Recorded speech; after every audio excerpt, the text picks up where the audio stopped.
আসসালামু আলাইকুম। হজরত জুনায়েদ বাগদাদি রহমতুল্লাহ ও এক ইহুদির ঘটনা। হজরত জুনায়েদ বাগদাদি রহমতুল্লাহ এর সাথে জনৈক ইহুদির খুবই বন্ধুত্ব ছিল। একদিন ইহুদি তার নিকট এসে কিছুক্ষণের মধ্যেই চলে যাওয়ার জন্য ব্যস্ত হয়ে পড়ল। জুনায়েদ বাগদাদি রহমতুল্লাহ বললেন, কোথায় যাচ্ছ? ইহুদি বলল, আজ আমাদের একটি সমাবেশ আছে, সব ইহুদি সেখানে উপস্থিত হবে, আমিও সেখানে যাব। জুনায়েদ বাগদাদি রহমতুল্লাহ বললেন, আমাকে তোমার সাথে নিয়ে চলো। ইহুদি বলল, আপনি সেখানে যেতে পারবেন না, সেখানে কোনো মুসলিমকে দেখলেই হত্যা করে ফেলবে। তিনি বললেন, আমি তোমাদের বেশ ধরে যাব। জুনায়েদ বাগদাদি রহমতুল্লাহ তার সাথে সেখানে গিয়ে দেখেন একটি আসন তৈরি করা হয়েছে। কিছুক্ষণ পর একজন বৃদ্ধাকে সেই আসনে বসানো হলো। এই বৃদ্ধা প্রতি বছর এখানে বসে জনতাকে একটা মাত্র উপদেশ দিতেন। তারা সবাই সেই উপদেশ পালন করত, কিন্তু এইবার সে চুপ করে বসে রইল। ভক্তরা বলে উঠল, আপনি আজ কিছুই বলছেন না কেন? আমরা যে আপনার বাণী শোনার জন্য অধীর আগ্রহে আছি। বৃদ্ধ বলল, এই মজলিসে একজন মুসলমান আছে, তাই আমি কোনো কথা বলতে পারছি না। ইহুদি বলে উঠল, কে সেই মুসলিম?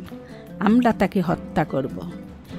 বৃদ্ধা বলল, না, খবরদার, তাকে হত্যা করবে না। ওই সেই ব্যক্তি, তাকে আমার নিকট নিয়ে আসো।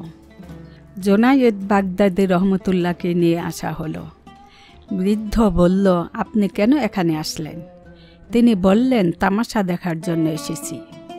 বৃদ্ধ বলল, আপনি যখন এসেছেন, এখন আমার কয়েকটা প্রশ্নের উত্তর দিন। তিনি বললেন, আমি যদি তোমার প্রশ্নের উত্তর দিতে পারি, তাহলে তুমি ইসলাম ধর্ম গ্রহণ করবে? বৃদ্ধা বলল, আমি ওয়াদা করলাম, আমার প্রশ্নের উত্তর দিতে পারলে আমি ইসলাম ধর্ম গ্রহণ করব। জুনায়েদ বললেন, প্রশ্নকারী বড় না উত্তরদাতা বড়? সে বলল, উত্তরদাতা বড়। তখন তিনি বললেন, তুমি প্রশ্নকারী, তুমি আসন হতে নেমে আসো, আমি ওই আসনে বসে উত্তর দেব। বৃদ্ধা নেমে আসলো। তিনি গিয়ে সেই আসনে বসলেন। আচ্ছা, প্রশ্ন করো। বৃদ্ধা বলল, 1 নম্বর প্রশ্ন, আপনারা বলে থাকেন বেহেশতে এত আহার করা হবে, তবু পায়খানা প্রস্রাবের প্রয়োজন হবে না। 2 নম্বর প্রশ্ন, বেহেশতে এমন একটি বৃক্ষ থাকবে যার শাখা প্রশাখা বেহেশতের প্রতিটি ঘরের উপর বিস্তার করবে।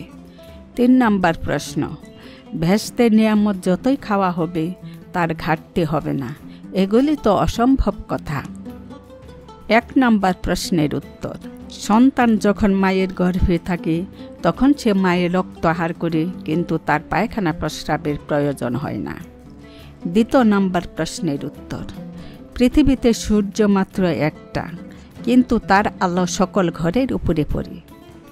3 নম্বর প্রশ্নের উত্তর হলো, কুরআন শরীফ তেলাওয়াত করি, শ্রবণ করি এবং তার দ্বারাও উপকার পায়, কিন্তু তার স্বাদ ও মাধুর্য কমে না।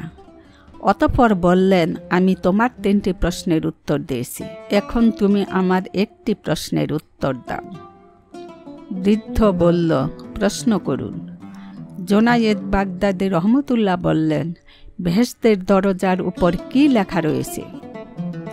বৃদ্ধা শুনে চুপ করে রইল। সব ইহুদিগণ বলে উঠল, আপনি আমাদের ধর্মীয় নেতা, আপনার 3টি প্রশ্নের উত্তর দিয়েছেন, তার একটি প্রশ্নের উত্তর আপনি কেন দিচ্ছেন না? বৃদ্ধ বলল, আমি যে উত্তর দেব, তোমরা যদি তা মেনে নেওয়ার অঙ্গীকার করো তবে আমি উত্তর দেব। তারা সকলেই অঙ্গীকার করল, আমরা অবশ্যই মেনে নেব। বৃদ্ধা বলল, বেহেশতের দরজার উপর লেখা আছে, লা ইলাহা ইল্লাল্লাহু মুহাম্মাদুর রাসূলুল্লাহ। এই কথা শুনে সকল ইহুদি কালেমা পড়ে মুসলমান হয়ে গেল এবং ইসলামের সুশীতল ছায়ায় আশ্রয় গ্রহণ করল। সুবহানাল্লাহ। আসসালামু আলাইকুম।